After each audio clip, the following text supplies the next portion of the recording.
Hello friends, welcome back to our channel maths and science trick and toys. आजना video में આપણે જોઈશું ધોરણ 6 પ્રકરણ 4 વનસ્પતિની જાણકારી મેળવીએ। જેમાં અગાઉના વિડિયોમાં આપણે પર્ણના ભાગોની માહિતી મેળવી।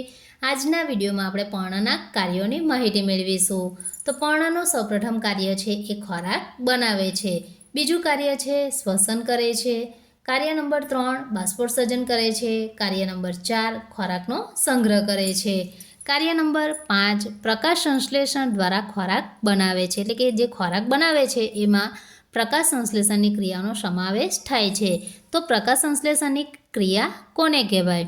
वनस्पतिना पर्णो सूर्यप्रकाशनी हाजरीमां वातावरणना कार्बन डायोक्साइड एटले के CO2 अने पाणीनो उपयोग करीने स्टार्च स्वरूपे पोतानो खोराक बनावे छे, तेने प्रकाश संश्लेषण कहेवाय छे।